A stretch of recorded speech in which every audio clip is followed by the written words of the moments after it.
제가 한 6년 전에 출판사를 그만두고 목회를 시작하려고 이제 개척 준비를 하고 있었습니다. 그때 하나님의 복음을 어떻게 잘 전할 수 있을까? 그것이 제 마음속에 큰 고민이었습니다. 그런데 마침 주어진 기간 한 6개월 정도가 있었기 때문에 제가 복음에 대해서 연구를 많이 해봐야 되겠다 이런 생각을 했습니다.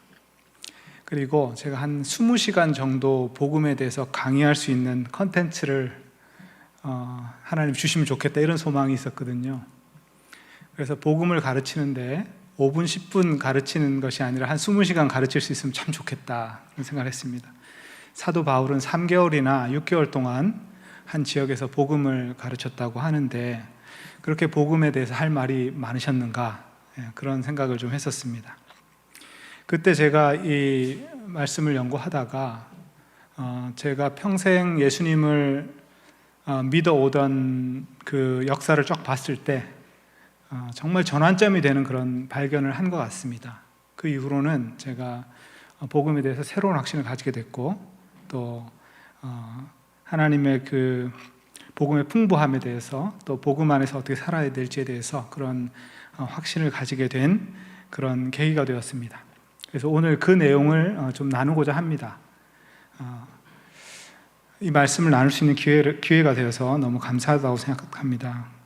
그런데 이 말씀이 제가 오늘 성경을 좀 많이 인용할 수가 있습니다. 그래서 혹시 좀 혼란스러우시더라도 천천히 따라오시면 좋겠습니다. 이 예수님이 십자가에 달리시기 전날 밤에 성찬식을 제정하시면서 식사를 하시면서 성찬식을 제정하셨죠. 그리고 그때 하신 말씀이 이 떡은 내가 너에게 주는 나의 몸이다 하셨고 또 이 포도주는 내가 너희를 위하여 흘리는 언약의 피다 이렇게 말씀하셨습니다. 예수님이 십자가가 어떤 의미가 있는지에 대해서 예수님이 사실은 자세히 설명을 안 해주셨습니다. 예수님이 설명 안 해주고 하신 일들이 몇 가지가 있는데요. 첫째는 예수님이 세례 받으신 일이죠. 세례를 왜 받아야만 했는지 자세히 얘기를 안 해주셨습니다. 예수님이 12제자를 세우셨는데 왜 12제자를 세우셨는지도 자세히 얘기를 안 해주셨습니다. 십자가에 죽으시고 부활하셨는데도 그 십자가가 도대체 무슨 의미인지 예수님이 자세히 설명을 안 해주셨습니다. 그런데 이 설명을 안 해주는 것이 사실은 더 깊이 생각하게 만듭니다. 왜냐하면 어떤 상징적인 행동들이기 때문에 그렇습니다. 세례 받으신 것은 예수님이 이스라엘과 한 몸이 되시기 위한 것이었고요. 우리가 묵상해 보면 그렇다는 말씀입니다. 그리고 또 12제자를 세우신 것은요, 예수님이 한 번도 설명 안 해주셨지만 우리가 알죠. 12지파, 새로운 이스라엘을 세우시는 것이구나 이렇게 우리가 이해하게 됩니다. 예수님이 성찬식을 제정하신 것은 바로 그 다음날 있을 십자가의 의미를 규정해 주신 것이라고 우리가 생각해 볼 수 있습니다. 그래서 내가 흘리는 이 피가 언약의 피다 이렇게 말씀하셨던 거죠. 그래서 이 십자가 사건은 바로 예수님이 이스라엘을 위한 새로운 언약의 사건으로 행하신 그런 십자가였음을 우리가 알 수 있습니다. 그 십자가의 의미가 또 유월절과 겹쳐지죠. 왜냐하면 그날 식사가 바로 유월절 식사였기 때문입니다. 그리고 예수님이 또 우리의 유월절 어린 양이 되셨다 사도 바울이 이렇게 말씀하십니다. 그 다음날 예수님이 십자가에 못 박히셨는데 그날이 바로 유대인들이 유월절 양을 잡는 그날 그 시각이었습니다. 예수님은 하루 전날 밤에 제자들과 유월절 식사를 하셨는데 아마도 예루살렘이 유월절 식사는 예루살렘에서 해야 된다 그런 관습이 있었습니다. 그런데 예루살렘은 아주 작은 도시고 굉장히 많은 사람들이 예루살렘으로 와 있었기 때문에 예루살렘에서 방을 구하기가 쉽지 않습니다. 그래서 유월절 전날에 식사를 하셨을 수가 있습니다. 어쨌든 이 유월절과 또 새 언약 이런 것들은 굉장히 상징적인 행동입니다. 이 상징적인 행동은 우리가 그것을 잘 묵상해 보려면요 그 배경을 잘 살펴봐야 됩니다. 그래서 오늘 그 배경에 대해서 좀 말씀드리고자 합니다. 자, 새 언약이라고 예수님이 말씀하셨는데 그러면 언약이 있었을 것 아닙니까? 언약이란 무엇이냐면요, 단순히 약속과는 다릅니다. 언약은 양편이 특별한 맹세를 함으로써 서로 묶어서 단단한 관계를 맺는 것입니다. 이 언약이라는 단어, 이 베리트라는 단어 안에 그런 단단히 묶는다, 이런 이미지가 있습니다. 그래서 언약은 나라 간의 조약이나 친구 간의 특별한 맹세나 결혼식과 같은 그런 상황에 적용되는 단어입니다. 언약에는 약속이 포함되지만 단지 말로 약속하는 것이 아닙니다. 그래서 언약에 의식이 있습니다. 첫째로는 희생제사가 있고요, 둘째로는 언약의 약속과 맹세가 이루어지고요, 셋째로는 그 언약의 표지가 있습니다. 성경에 처음 나온 언약은 무엇일까요? 언약의 형식이 완전히 갖춰져서 나오는 첫 번째 언약은 노아 언약입니다. 하나님이 노아와 언약을 맺으실 때 이 세 가지 형식이 다 나옵니다. 이 노아 언약은 인류뿐만 아니라 모든 동물들과 함께 하나님이 맺으신 언약입니다.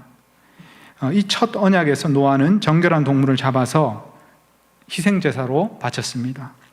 그리고 하나님은 노아와 동물들을 향해서 생육하고 번성하라고 복을 선언하신 다음에 다시는 홍수로 멸망시키지 않겠다, 이렇게 약속을 하셨습니다.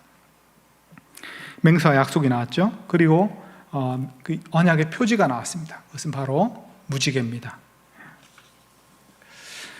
그 다음으로 언약이란 말이 등장하는 곳은 아브라함과의 언약입니다.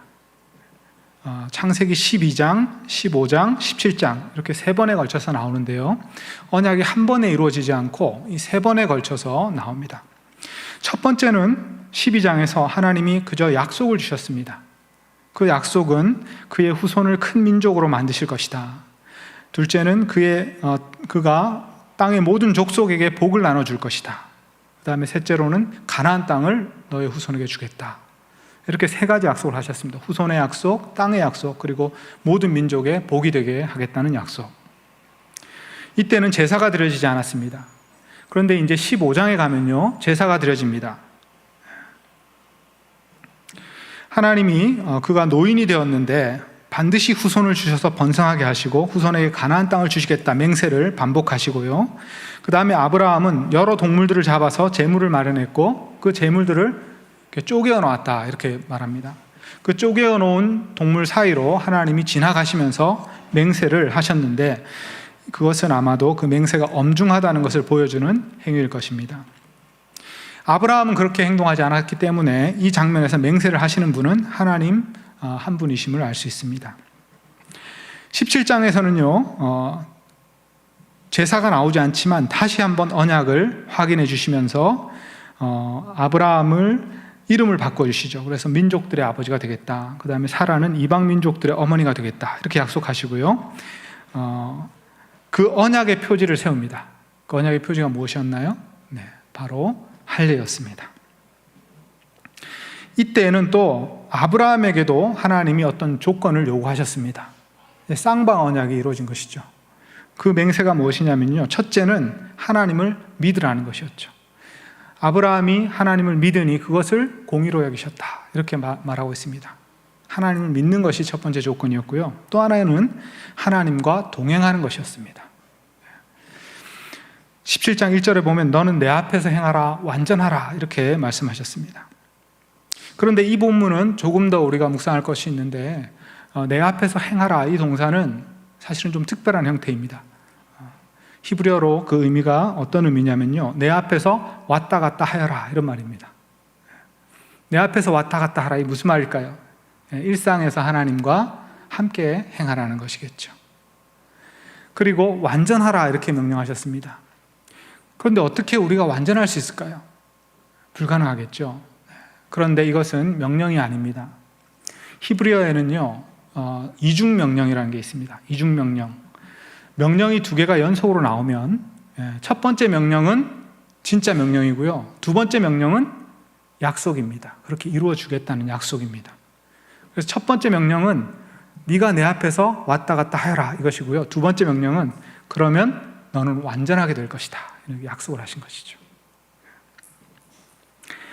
그래서 이때 아브라함에게 요구된 그 조건은 하나님을 믿는 것, 그리고 하나님과 동행하는 것이었습니다. 그것이 아브라함 언약의 내용입니다. 그래서 아브라함 언약에 희생 제물이 있었고요, 맹세의 내용이 있었습니다. 하나님은 3가지 약속을 하셨고 아브라함은 2가지 요청을 받았습니다. 그리고 그 표지로 할례가 세워졌습니다. 아브라함 언약 다음으로 나오는 중요한 언약은 시내산 언약입니다. 그죠? 이 시내산 언약은, 그런데 아브라함 언약을 하나님이 기억하신 것이죠. 이집트에서, 애굽에서 백성들이 부르짖고 신음하자 하나님께서 아브라함과 언약 맺으신 것을 기억하시고 이스라엘을 구원하셨다, 이렇게 말씀합니다. 이때 시내산 언약과 중요한 관련이 있는 유월절 사건이 일어납니다. 이 유월절 사건은 하나님이 이집트의 신들을 심판하시는 10가지 재앙, 마지막 재앙이죠. 이집트의 10가지 재앙은 모두 다 이집트의 신들을 심판하는 것이었습니다. 이 마지막 10번째 재앙은 태양신의 장자인 바로를 심판하시는 것이었습니다. 그래서 이집트의 모든 장자들의 목숨을 빼앗아가는 그런 심판이 일어나는 것입니다. 그런데 그날 밤에 어린 양의 피를 잡아서 그 피를 문설주에 바른 그 집은 하나님이 넘어가셨습니다. 그래서 넘어갈 유, 넘어갈 월 해서 유월절이라고 이름이 붙었습니다. 영어로는 패스오버죠. 그 피를 바른 집은 하나님이 넘어가심으로써 장자들이 목숨을 잃지 않았습니다. 그래서 그날 저녁에 애굽을 급히 탈출하게 되었고요, 그 탈출하던 밤에는 급히 만든 누룩 없는 빵을 먹으면서 당시의 식사를 하였습니다. 그래서 이 유월절 기념 식사는 누룩 없는 빵을 먹는 것이죠. 이 유월절 기념 식사가 예수님의 성만찬 식사와 관련이 있다고 우리가 오늘 말씀에서 읽었습니다. 그리고 예수님의 그 십자가에 달리시던 그 시각이 유월절 양을 잡는 시각이었고, 그래서 이 유월절 식탁이 아주 중요한 것이죠. 굉장히 상징적인 것이 됩니다. 그러므로 그리스도인의 성찬식은 유월절 식사와도 연결됩니다. 즉 새로운 유월절 식사인 성찬식이 되는 것인데요, 이 유월절을 어린 양의 그 살과 피를 우리가 먹고 있는 것이죠. 그래서 이제는 우리가 단순히 피를 문설주에 바르는 것이 아니라 하나님의 어린 양과 하나가 되는 그런 의미가 생겼습니다. 하나님은 우리의 죄의 책임을 예수님의 희생 죽음으로 갚으시고 마지막 날에 있을 진노의 심판을 면하게 하신다는 것을 상징적으로 암시합니다. 그래서 성찬식을 생각하면 이 유월절 사건도 떠오르게 되는 것입니다. 애굽에서 탈출한 이스라엘이 홍해를 건너서 시내산에 도착했습니다. 그곳에서 하나님과 언약을 맺는데요, 여기서는 쌍방 언약이 맺어집니다. 하나님이 일방적으로 약속만 하신 것이 아니라 또 요구도 하신 것이죠. 그래서 이 언약의 순서를 보면 제가 간단히 설명드리겠습니다. 첫 번째로는 그 하나님이 요구하신 내용을 적은 언약서가 주어집니다. 율법 책이죠. 네, 언약서가 있었고요. 그 다음에 소를 잡아서 희생 제물로 삼았고요. 그 피를 제단과 백성에게 뿌렸습니다. 제단은 하나님의 임재를 상징하니까 하나님 쪽에다 뿌린 것이고요. 그 다음에 또 어떤 부분은 백성에게 뿌렸습니다. 그리고 모세가 언약서를 낭독한 후에 백성에게 그 율법을 지키도록 맹세하게 했고요. 그 이어서 제물의 피를 백성에게 뿌리고 이는 여호와께서 이 모든 말씀에 대해서 너희와 세우신 언약의 피니라, 이렇게 말씀하셨습니다. 바로 예수님 말씀하신 바로 그 구절이죠. 이것은 내가 너희를 위해 흘리는 언약의 피다, 이렇게 말씀하셨던 거죠. 바로 그 언약의 피가 출애굽기 24장에 나옵니다. 그때는 소의 피였죠. 그 후에 모세와 아론이 그 아들 제사장들과 그 다음에 이스라엘 70장로들과 함께 산에 올라가서 하나님과 함께 식사를 합니다. 놀라운 일입니다. 하나님을 직접 대면하여 보면서 식사를 했다, 이런 기록이 출애굽기 24장에 나옵니다. 그때 그들은 하나님을 얼굴은 보지 못하고요, 하나님의 발 밑만 보았다고 이렇게 기록되어 있습니다. 식사 후에 하나님은 모세를 산속으로 부르셔가지고 돌판을 가져오라, 이렇게 하셨죠. 그리고 그 돌판에다가 내가 직접 적어주겠다 하셨습니다. 그런데 이 모세가 이 돌판을 가지고 산에 올라갔는데 이 40일 동안에 아론과 이스라엘은 모세를 기다리지 못했습니다. 모세가 어디서 죽었는지도 모른다, 이렇게 생각했겠죠. 그래서 금으로 송아지를 만듭니다. 그리고 그 금송아지 앞에서 잔치를 벌이며 그것을 하나님으로 여기고 예배를 드렸습니다. 모세가 40일 만에 내려와 보니 너무 황당한 일이 벌어져 있어서 크게 분노하게 됩니다. 그리고 하나님이 쓰신 돌판을 던져서 깨뜨려 버립니다. 금송아지를 갈아서 그 가루를 물에 섞어서 이스라엘 백성에게 마시게 했습니다. 그리고 다시 올라가서 하나님께 온 백성을 용서해달라고 중보기도를 하게 됩니다. 하나님은 모세의 간청 때문에 백성들을 용서하고 다시 돌판에 십계명을 기록해 주셨습니다. 그 돌판을 가지고 백성에게 내려와서 모세는 성막을 만들고 언약궤를 만들고 성소와 지성소를 만든 다음에 그 언약궤 그 속에 이 돌판을 집어넣었습니다. 바로 그것이 증거판, 곧 시내산 언약의 표지가 된 것이죠. 시내산 언약에서는 희생 제물이 소가 드려졌고 또 하나님과 이스라엘 사이의 맹세로서 율법서가 낭독되었고 언약의 표지는 십계명을 적은 증거판이었습니다. 그리고 그것을 담은 증거궤, 또 그것을 놓아둔 증거성막, 성소, 이것이 세워진 것입니다. 자, 이렇게 중요한 세 가지 언약 외에도 여러 가지 언약들이 있지만 사실은 온전한 형식으로 나타난 것은 이 세 가지입니다. 그 중에서 특히 중요한 것은 아브라함 언약과 시내산 언약이죠. 예수님이 말씀하신 새 언약은 바로 이 아브라함의 언약을 성취하면서 시내산 언약을 갱신하는 것이었습니다. 그런데 왜 새로운 언약이 필요했을까요? 왜 옛 언약으로 충분하지 않았을까요? 이런 질문을 우리가 해봐야 되겠죠. 여러분들도 이스라엘의 역사를 읽어보셔서 아시겠지만 이스라엘 백성이 하나님과 언약을 깨뜨렸기 때문이죠.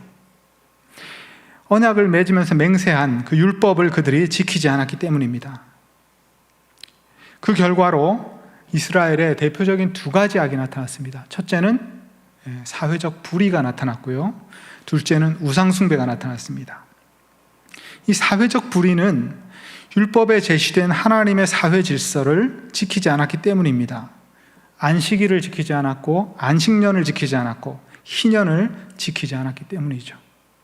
안식일, 안식년, 희년, 이 제도를 하나님이 세우신 것은 인간의 욕망을 제어하고 부의 편중을 막고 50년마다 그 나라가 새로워지게 하도록 하나님이 세우신 질서였습니다. 그러나 이 희년의 법은 한 번도 실행되지 못했다고 합니다. 실행된 증거가 없습니다. 그 결과 그들은 얼마 지나지 않아서 이방 나라들과 똑같이 되었습니다. 즉 왕이 생겨났고요. 그 다음에 소수의 부유한 귀족들이 평민을 억압하는 사회가 되어버렸습니다. 예언자들은 이스라엘이 하나님과의 언약을 저버린 이 상황에 대해서 경고하고 꾸짖고 있습니다. 아모스나 미가 선지자, 호세아 선지자를 보면 그런 내용이 나옵니다. 또 하나의 죄는 우상숭배였습니다. 우상숭배는 솔로몬 왕 이후로 만연하게 되었습니다. 솔로몬 왕은 결혼 정책을 펼쳤습니다. 주변의 열광들과 싸우지 않기 위해서 결혼을 한 것이죠. 그런데 그 수많은 아내들이 수많은 우상들을 데리고 와서 신전을 만들었습니다. 그것을 그냥 내버려 뒀습니다. 그래서 솔로몬 시대 이후로 백성들이 하나님을 섬김과 동시에 우상도 섬기는 것을 당연하게 여기게 되었습니다. 우리가 보기엔 참 이상한 일이죠. 그러나 그때는 당연하게 여겼습니다. 하나님이 이스라엘이 하나님을 섬기지 않은 것이 아닙니다. 하나님을 섬기지만 동시에 우상들에게도 예배를 드렸던 것이죠. 하나님께는 넘치도록 풍부한 제물로 제사를 드렸다 이렇게 말합니다. 이사야 1장에 보면요, 이제 그 제물의 냄새가 싫다 이렇게 하나님 말씀하십니다. 그럴 정도로 많은 제사를 드렸습니다. 그러나 그들은 동시에 바알 등의 우상도 섬겼습니다. 이러한 악에 대해서 하나님은 많은 예언자를 보내어 꾸짖고 경고했지만 이스라엘은 돌이키지 않았고 결국 바벨론 포로라는 심판을 받게 됩니다. 바벨론 제국의 포로가 된 것이죠. 이 바벨론 포로 사건을 처음 예언한 사람은 예레미야입니다. 이 예레미야가 주전 7세기부터 6세기까지 사역했는데요. 이 예레미야를 통해 주신 예언에서 하나님이 이스라엘이 왜 언약을 배반하게 됐는가, 그 원인을 말씀해 주십니다. 그 부분을 한번 살펴보겠습니다. 예레미야 17장 5절부터 11절인데 제가 한번 읽어보겠습니다. 여호와께서 이같이 말씀하시니라. 무릇 사람을 믿으며 육신으로 그의 힘을 삼고 마음이 여호와에게서 떠난 그 사람은 저주를 받을 것이라. 그는 사막의 떨기나무 같아서 좋은 일이 오는 것을 보지 못하고 광야 간조한 곳 건건한 땅 사람이 살지 않는 땅에 살리라. 그러나 무릇 여호와를 의지하며 여호와를 의뢰하는 그 사람은 복을 받을 것이라. 그는 물가에 심어진 나무가 그 뿌리를 강변에 뻗치고 더위가 올지라도 두려워하지 아니하며 그 잎이 청청하며 가무는 해에도 걱정이 없고 결실이 그치지 아니함 같으리라. 만물보다 거짓되고 심히 부패한 것은 마음이라. 누가 능히 이를 알리오마는 나 여호와는 심장을 살피며 폐부를 시험하고 각각 그의 행위와 그 행실대로 보응하나니. 불의로 치부하는 자는 자고새가 낳지 아니한 알을 품은 같아서 그의 중년에 그것이 떠나겠고 마침내 어리석은 자가 되리라. 여기 보면요, 이렇게 된 근본적인 이유는 마음이 하나님에게서 떠났기 때문이다, 이렇게 말씀하시고요, 만물보다 거짓되고 심히 부패한 것은 사람의 마음이다, 이렇게 말씀하십니다. 즉 마음의 부패 때문에 이스라엘은 율법을 가지고도, 가장 공의로운 법을 가지고도 하나님을 배반하는 민족이 되었던 것입니다. 그런데 이 예레미야 예언을 잘 읽어보면요, 하나님은 심판의 말씀만 주신 것이 아니라 긍휼의 계획도 있었습니다. 하나님의 그 바벨론 심판의 예고가 실행되자마자 예레미야 예언이 분위기가 바뀝니다. 예레미야 29장 말씀을 한번 읽어보겠습니다. 여호와의 말씀이니라. 너희를 향한 나의 생각을 내가 아나니 평안이요 재앙이 아니라 너희에게 미래와 희망을 주는 것이니라. 너희가 내게 부르짖으며 내게 와서 기도하면 내가 너희의 기도를 들을 것이요 너희가 온 마음으로 나를 구하면 나를 찾을 것이요 나를 만나리라. 이것은 여호와의 말씀이니라. 나는 너희들을 만날 것이며 너희를 포로된 중에서 다시 돌아오게 하되 내가 쫓아보내었던 나라들과 모든 곳에서 모아 사로잡혀 떠났던 그곳으로 돌아오게 하리라. 이것은 여호와의 말씀이니라. 예레미야는 이 예언을 편지에 써가지고 바벨론에 포로된 사람들에게 보내었습니다. 예레미야는 바벨론 심판의 그 포로 기간이 70년이 될 것이고 그 기간이 비록 징벌의 기간이지만 그 안에서도 평화를 주실 것이다, 이렇게 말씀했습니다. 그래서 너희는 그 도시에서 그 도시의 평화를 구하라, 이렇게 예언하였습니다. 즉 하나님이 이스라엘과 맺은 언약이 하나님 쪽에서까지 완전히 폐기된 것은 아니었던 것입니다. 이스라엘은 신실하지 못했지만 하나님은 신실하셨습니다. 여전히 이스라엘을 돌보고 계셨습니다. 예레미야는 이 포로가 된 이스라엘 사람을 위로하는 그 말씀을 하나님부터 받아서 전했는데, 이 가장 어두운 시기에 전해진 예언 중에 바로 우리가 오늘 관심 가지는 새 언약이라는 말이 등장합니다. 이 새 언약을 처음 예언한 사람이 바로 예레미야입니다. 그리고 나서 그 다음 세대 예언자가 있죠, 에스겔입니다. 그래서 이 새 언약은, 예수님이 말씀하신 새 언약은 예레미야의 예언과 에스겔의 예언, 이 두 부분에서 그 내용이 담겨 있습니다. 그래서 그 부분을 또 한번 읽어보겠습니다. 예레미야 31장인데요.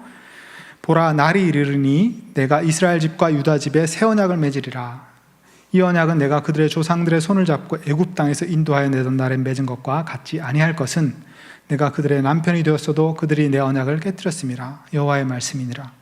그러나 그날 후에 내가 이스라엘 집과 맺을 언약은 이러하니 곧 내가 나의 법을 그들의 속에 두며 그들의 마음에 기록하여 나는 그들의 하나님이 되고 그들은 내 백성이 될 것이라. 여호와의 말씀이니라. 그들이 다시는 각기 이웃과 형제를 가르쳐 이르기를 너는 여호와를 알라 하지 아니하리니 이는 작은 자로부터 큰 자까지 다 나를 알기 때문이라. 내가 그들의 악행을 사하고 다시는 그 죄를 기억하지 아니하리라. 여호와의 말씀이니라. 자, 이 새 언약에서 무엇이 새로운 것인지 우리가 다시 한번 주목해 보겠습니다. 새로운 것은 첫째로요, 하나님의 법이 율법책이나 돌판이 아닌 그들의 마음에 기록된다는 것이죠. 마음의 율법이 기록되리라. 둘째로 작은 자로부터 큰 자까지 다 나를 알게 될 것이다. 즉 모두 개인적으로 하나님을 아는 인격적인 지식을 가지게 된다는 것입니다. 하나님을 아는 지식이 각 사람에게 다 주어진다는 것입니다. 셋째로 하나님이 그들의 죄를 용서하고 기억하지 않으신다는 것입니다. 이것이 하나님이 새 언약에서 맺으시는 새로운 맹세죠. 자, 그 다음 세대 예언자인 에스겔은 이와 유사한 예언을 하는데 좀 더 발전된 내용으로 말씀합니다. 그것을 한번 또 제가 읽어보겠습니다. 에스겔 36장에 있습니다. 내가 너희를 여러 나라 가운데서 인도하여 내고 여러 민족 가운데에서 모아 데리고 고국 땅에 들어가서 맑은 물을 너희에게 뿌려서 너희로 정결하게 하되 곧 너희 모든 더러운 것에서와 모든 우상 숭배에서 너희를 정결하게 할 것이며 또 새 영을 너희 속에 두고 새 마음을 너희에게 주되 너희 육신에서 굳은 마음을 제거하고 부드러운 마음을 줄 것이며 또 내 영을 너희 속에 두어 너희로 내 율례를 행하게 하리니 너희가 내 규례를 지켜 행할지라. 내가 너희 조상들에게 준 땅에서 너희가 거주하며 내 백성이 되고 나는 너희 하나님이 되리라. 27절을 보시면 내 영을 너희 속에 두어 너희로 내 율례를 행하게 한다, 이 말씀이 있는데요. 너희가 내 규례를 지켜 행할지라. 그런데 여기서 우리말 성경에는 조금 불분명해서 제가 다시 번역을 해보았는데요. 내가 영을 너희 안에, 내 영을 너희 안에 머물도록 주겠다. 그리고 내가 이렇게 만들겠다. 즉 나의 율례들 안에서 너희가 걸을 것이고 내 규례들을 지킬 것이다. 너희가 그렇게 할 것이다. 즉 하나님이 하나님의 율례들 안에서 그 백성들이 걷도록 만드시겠다, 이런 말입니다. 내 영을 너희 안에 주고 너희가 나의 율법을 지키도록 내가 만들겠다, 이렇게 말씀하시는 겁니다. 자, 이 예언에서는 예레미야가 예언했던 그 죄사함의 약속이 좀 더 발전됩니다. 어떻게 발전되냐면요, 맑은 물로 깨끗이 씻기겠다, 이렇게 발전이 됩니다. 모세 율법에서 하나님께 나아갈 때 목욕을 함으로써 정결하게 했던 행위와 관련이 있는 것 같습니다. 그런데 이 세례 요한에 와서는요, 이 그 물로 씻긴다는 이 예언이 더 발전이 됩니다. 세례 요한의 세례 사역은 흥미롭게도 구약 성경에는 전혀 나타나지 않습니다. 이스라엘에는 세례라는 게 없었습니다. 세례 요한 이전에는요, 세례가 없었습니다. 목욕은 있었어요. 하나님께 나아갈 때 정결하게 목욕을 하고 나간다, 목욕은 있었습니다. 그러나 세례 요한의 세례는 목욕이 아닙니다. 일생에 한 번만 받는 거기 때문에요. 세례 요한의 세례는 죽었다가 살아나는 것을 의미합니다.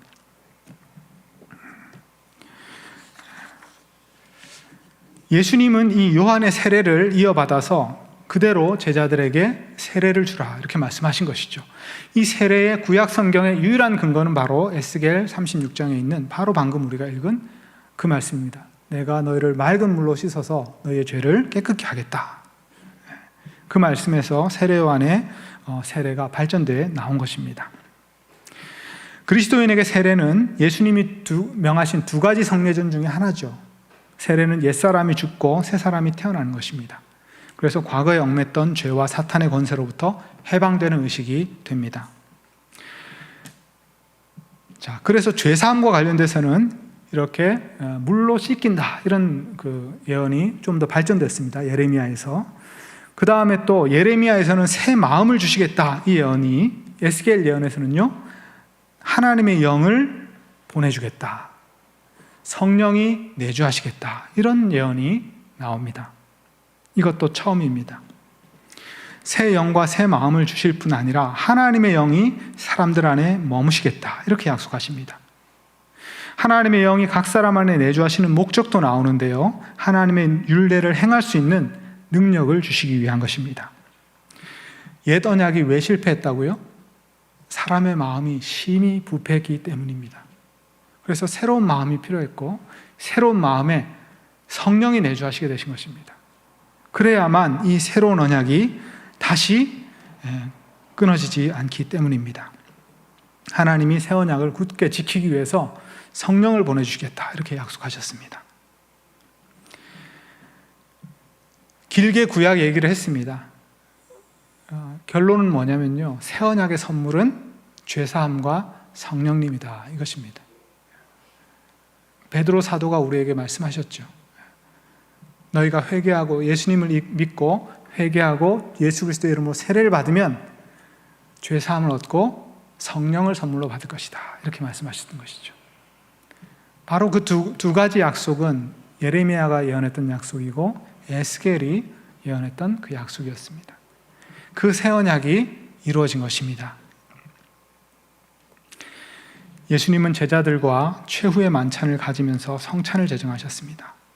이 성찬식의 의미는 바로 예수님 자신의 죽음이 이러한 새 언약 예언의 성취임을 기억하게 하는 것이었습니다. 예수님의 십자가 죽음은 바로 이 새 언약을 이루기 위한 그런 사건이었던 것입니다. 예레미야와 에스겔을 비롯한 수많은 예언자들이 고대했던 이스라엘과 하나님 사이의 새 언약이 드디어 성취되는 순간이었습니다. 새 언약의 희생 제물은 바로 예수님의 살과 피였고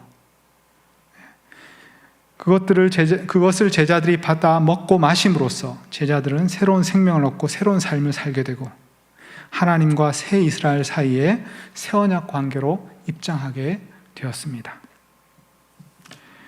요한복음 6장 말씀을 한번 보겠습니다. 내가 진실로 진실로 너에게 이르노니 인자의 살을 먹지 아니하고 인자의 피를 마시지 아니하면 너희 속에 생명이 없느니라.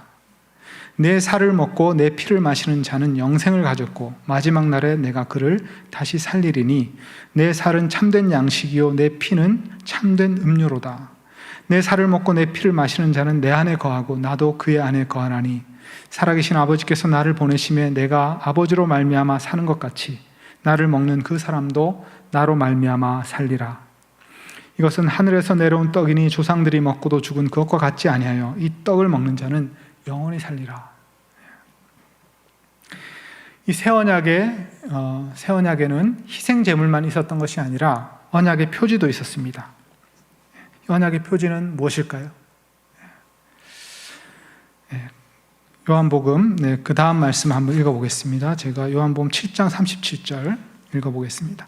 명절 끝날 곧 큰 날에 예수께서 서서 외쳐 이르시되 누구든지 목마르거든 내게로 와서 마시라. 나를 믿는 자는 성경의 이름과 같이 그 배에서 생수의 강이 흘러나오리라 하시니 이는 그를 믿는 자들이 받을 성령을 가리켜 말씀하신 것이라. 에베소서 1장 말씀입니다. 참으로 이 장막에 있는 우리가 짐진 것 같이 탄식하는 것은 벗고자 함이 아니요 오히려 덧입고자 함이니 죽을 것이 생명의 삼킨 바 되게 하려 함이라. 곧 이것을 우리에게 이루게 하시고 보증으로 성령을 우리에게 주신 이는 하나님이시니라. 언약의 표지는 바로 하나님께서 모든 믿는 사람 안에 머무르도록 보내주신 성령님이십니다. 바울 사도는 이 성령님을 보증이라고 했는데요. 이 보증이라는 말은 계약을 꼭 지키겠다는 약속의 표지로 먼저 넘겨주는 계약금을 의미합니다. 그 단어와 똑같은 단어입니다. 자, 이제 새 언약의 세 가지를 한번 생각해 보겠습니다. 새 언약에는 어떤 맹세가 이루어졌습니까? 새 언약의 첫째 희생 제물은 예수님이라고 했죠. 새 언약에서 표지는 성령님이라고 했죠. 이제 세 번째는 그 맹세를 살펴보겠습니다. 하나님 편에서는 맹세하는 바가 예언자들의 예언에 나타났습니다. 그죠? 첫째는 새 마음을 주시고 하나님의 법을 마음에 새기겠다 하신 것이고요. 둘째는 하나님을 개인적, 인격적으로 직접 알게 되겠다 이렇게 하신 것입니다. 셋째는 그들의 죄를 사하시고 깨끗하게 하시겠다 했습니다. 첫 번째, 두 번째를 성취하도록 하나님이 부어주신 새로운 영, 그분이 바로 성령님입니다. 성령님의 내주하심으로 첫 번째 약속과 두 번째 약속이 이루어집니다. 그래서 새 언약의 선물은 둘로 요약할 수 있는데 바로 죄사함과 성령님이신 거죠.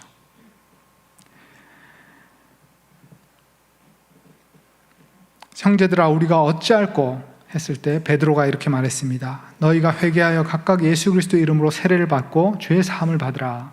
그래야면 성령의 선물을 받으리니 이 약속은 너희와 너희 자녀와 모든 먼데 사람 곧 우리 주 하나님이 얼마든지 부르시는 자들에게 하신 것이라.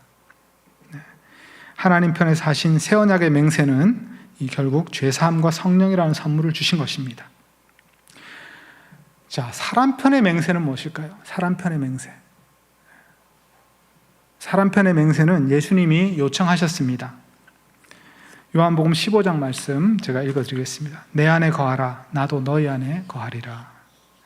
가지가 포도나무 안에 붙어 있지 않으면 스스로 열매를 맺을 수 없음 같이 너희도 내 안에 있지 아니하면 그러하리라.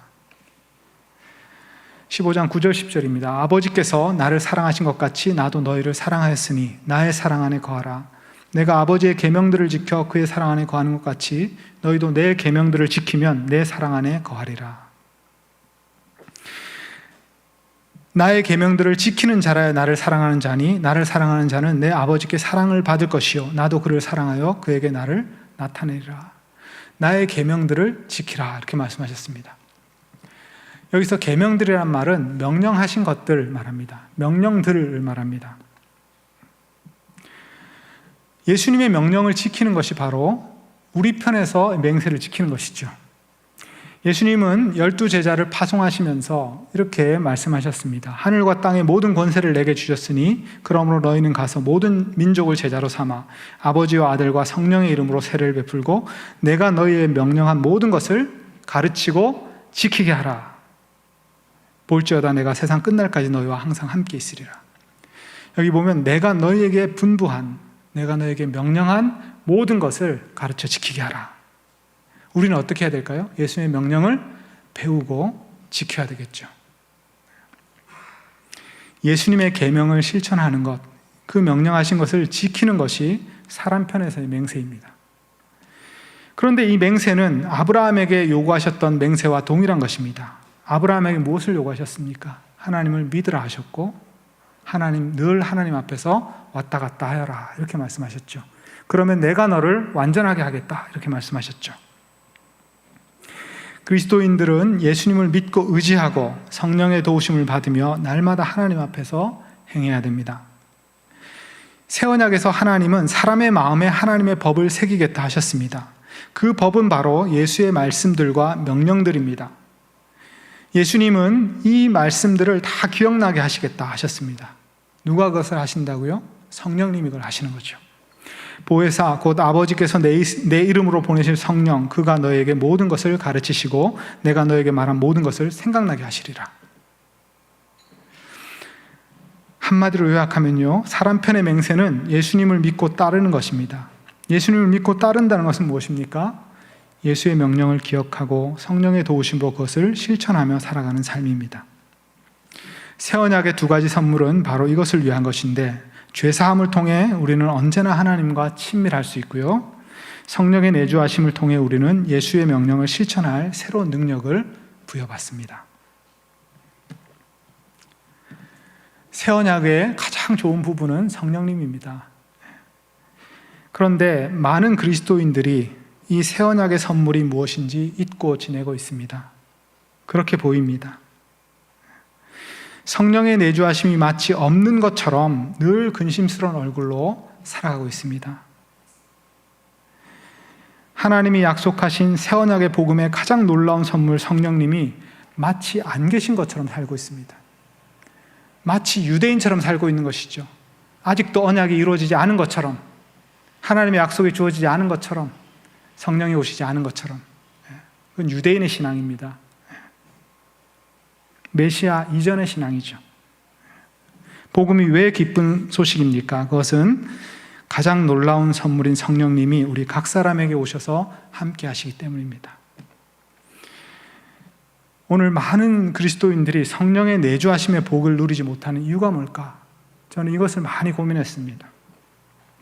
왜 그리스도인들이 성령의 내주하심을 누리지 못하고 살아갈까? 첫째는 이 복음이 제시하는 이 사실의 중대함을 깊고 넓게 확신하지 못했기 때문이라고 생각했습니다. 그래서 오늘 이렇게 새 언약에 대해서 길게 얘기를 한 것입니다. 이 새 언약이 얼마나 놀라운 것인지 창세기부터 예언서에 이르기까지 하나님이 얼마나 오랫동안 준비한 것인지를 우리가 한번 돌아본 것입니다. 더 넓고 깊게 확신하기 위해서죠. 예레미야에게 약속하셨던 그 새 언약, 에스겔에게 약속하셨던 그 새 언약, 그리고 세례요한을 통해서 주신 세례와 그 다음에 예수님 오셔가지고 드디어 유월절 어린 양이 되시고 새 언약의 피로 우리를 새로운 이스라엘로 만드신 것, 이 긴 역사를 우리가 기억해야 됩니다. 더 넓고 깊게 확신해야 됩니다. 어떤 사람들은 구약 성경을 읽을 때 구약 시대에 사는 것처럼 됩니다. 그리고 신약 성경을 읽을 때는 신약 시대에 사는 것처럼 생각합니다. 우리는 구약 시대에 살고 있지 않고 예수님이 십자가와 부활을 통해 이루신 새 언약 시대에 살고 있습니다. 우리가 예수님 믿고 세례를 받았다면 하나님의 약속대로 우리 안에 성령님이 내주하신다는 것을 확실히 알고 믿어야 됩니다. 어떤 사람들은 성령이 오셨더라도 내가 죄를 지으면 성령이 한동안 떠나신다, 이렇게 생각하는 사람도 있습니다. 스스로 지어낸 생각입니다. 철저히 복음을 무시하는 생각입니다. 만일 그렇다면 새 언약은 전혀 새로운 것이 아닙니다. 놀라운 것도 아닙니다.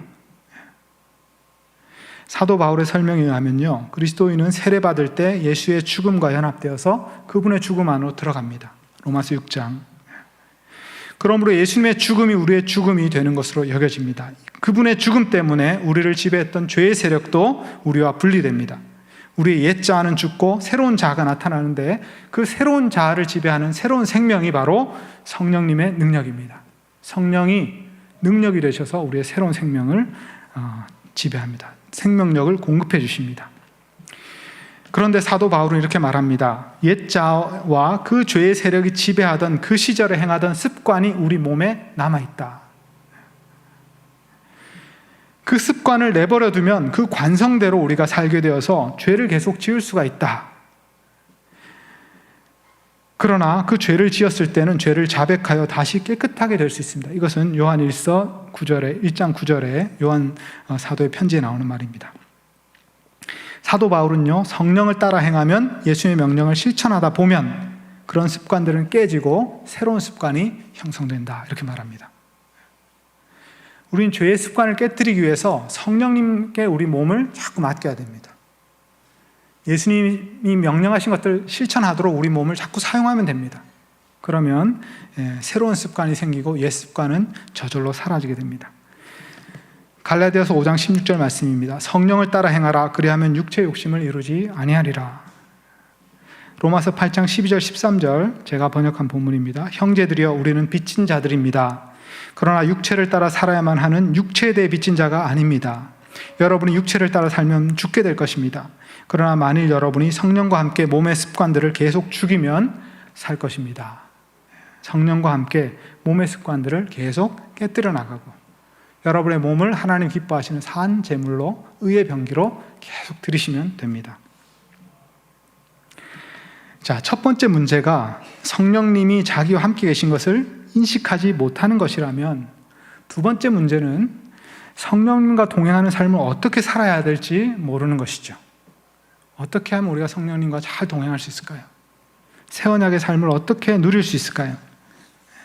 성령님과 동행하는 것은요, 일상 속에서 성령님과 대화하는 삶입니다. 성령의 음성에 귀를 기울이는 삶입니다. 성령의 인도하심을 받는 삶입니다. 그런데 우리 한국 교회에서는 성령님의 은사를 너무 강조한 나머지 성령님의 내주하심의 그 진리가 퇴색된 경향이 있습니다. 성령님의 은사를 따라서 신기한 체험을 추구하다 보니 여러 가지 문제를 일으켰습니다. 은사주의자들의 여러 가지 문제들이 발생했습니다. 그래서 교회는 그 은사주의를 경계하게 되었죠. 그러다 보니 성령의 내주하심의 사실조차도 우리가 퇴색하게 만들고 있습니다.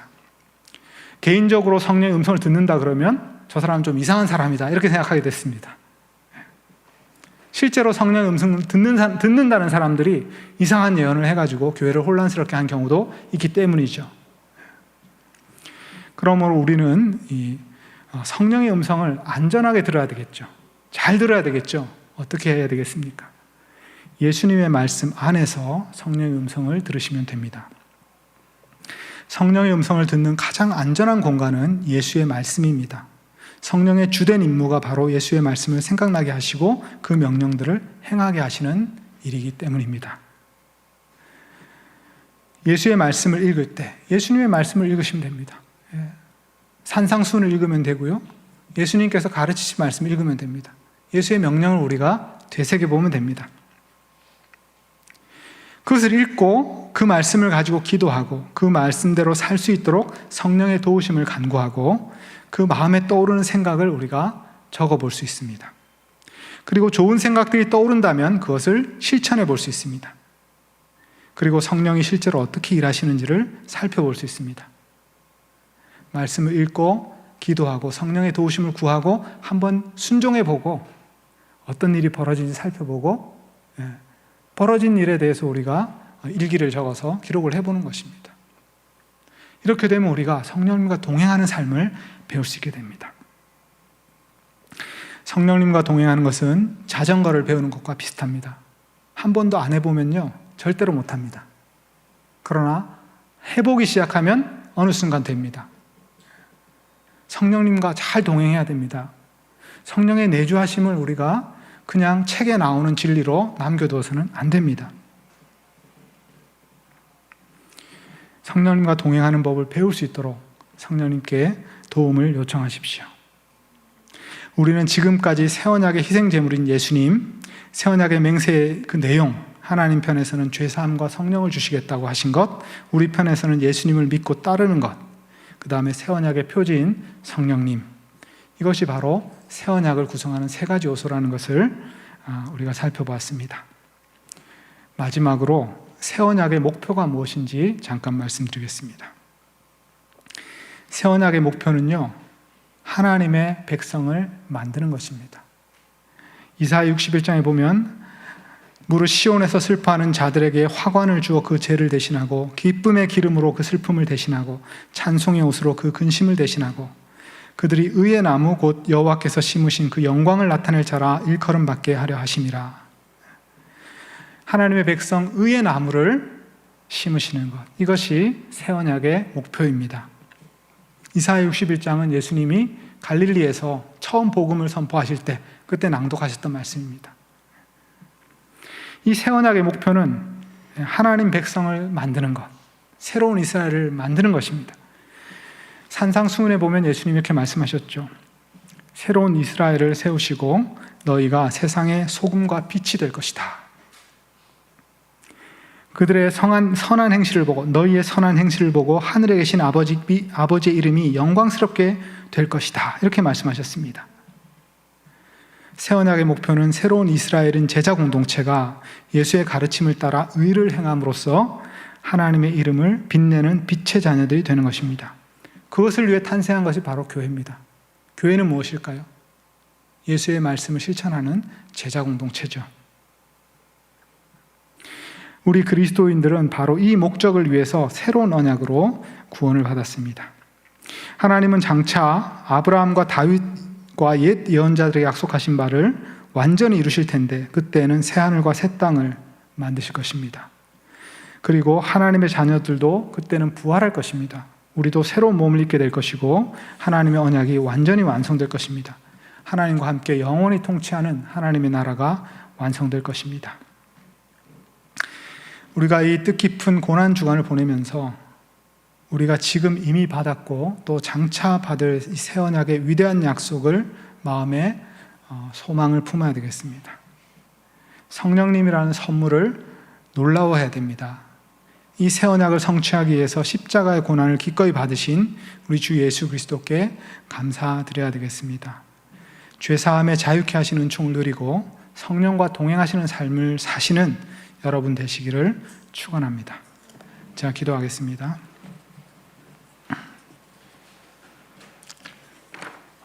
하나님 아버지, 짧은 시간에 새 언약의 긴 내용을 저희가 살펴보았습니다.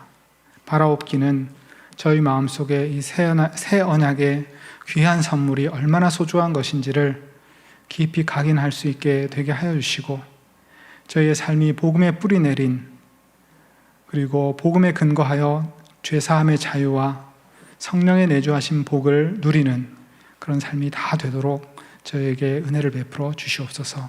성령께 의지하며 우리 주 예수 그리스도의 이름으로 기도하였습니다. 아멘.